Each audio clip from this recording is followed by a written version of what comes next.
Mega digital news special focus. రోజులు మారాయి, కాలాలు మారాయి, కానీ కురుమల్లెతోగు ఆదివాసీల గ్రామ ప్రజల కష్టాలు మాత్రం మారలేదు. వారి జీవితాలు మారలేదు. గుక్కెడు నీటి కోసం తమ ప్రాణాలను కూడా లెక్క చేయని మహిళలు ఈ గ్రామ ప్రజలు. గుక్కెడు మంచినీరే వారికి కరువయింది. గత 20 సంవత్సరాల నుండి గుక్కెడు నీటి కోసం యుద్ధం చేస్తున్న ఆ ఆదివాసీ గ్రామం. మెగా డిజిటల్ న్యూస్ టీం ఆ గ్రామంలోకి వెళ్లి చూడగా ఘోరమైన నిజాలు బయటపడ్డాయి.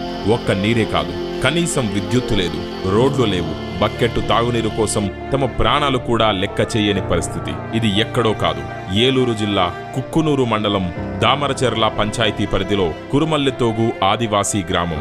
గత 3 రోజులు కురిసిన వర్షాలకు నీరు కలుషితమైంది. ఆ నీరు తాగి 65 సంవత్సరాల కారం బొజ్జమ్మ చనిపోవటం జరిగింది.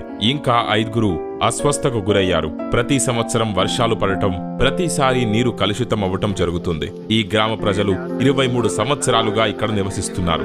ఇప్పటి వరకు వారికి కరెంటు సౌకర్యం, తాగునీరు, రోడ్లు, కనీస మౌలిక సౌకర్యాలు లేకపోవటం విశేషం. 20 సంవత్సరాల నుండి మా గ్రామ సమస్యలు ప్రభుత్వాలకు చెబుతున్నా వినేవారు లేరు, మా గ్రామం వైపు చూసేవారే లేరు అని ఆ గ్రామ ప్రజలు వాపోతున్నారు. మా గ్రామం యందు దయ చూపి కనీసం గుక్కెడు నీరు కల్పించండి అని గ్రామ ప్రజలు ప్రభుత్వాలను కన్నీటితో వేడుకుంటున్నారు. కనీసం ఇప్పటికైనా ఈ ఆదివాసీ గ్రామ ప్రజలకు ప్రభుత్వాలు దయతలచి త్రాగడానికి మంచినీరు అయినా కల్పించమని గ్రామ ప్రజలు వాపోతున్నారు. బతకటానికి చాలా కష్టం, బతుకుతున్నాం నీళ్ళ వల్లే. మాకు చాలా జబ్బులు, చాలా దగ్గులు, చాలా ఇబ్బందులు. సార్ పొడియం దేవస్ సార్, కుక్కునూరు మండలం దామరచెర్ల పంచాయతీ కురుమల్లెతోగు గ్రామం నుంచి మాట్లాడుతున్నాం. మేము ఆదివాసులం. గత 22 సంవత్సరాల నుంచి ఇక్కడే నివాసం ఉంటున్నాం. మేము అంటే బావి లేక, బోరింగ్స్ లేక, పవర్స్ లేక ఇంకా చాలా ఇబ్బందులు ఉన్నామండి. ఇంకా మేము కాలువ నీళ్ళు తాగటం వల్ల చాలా మంది అనారోగ్యానికి గురయ్యారు.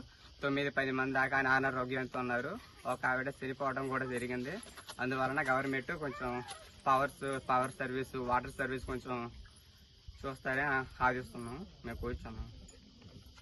10-15 మంది అనారోగ్యంతో ఉన్నారు, వాళ్ళు కూడా ఉన్నారు. ప్రస్తుతానికైతే ఈ మీడియా ముందు పాపని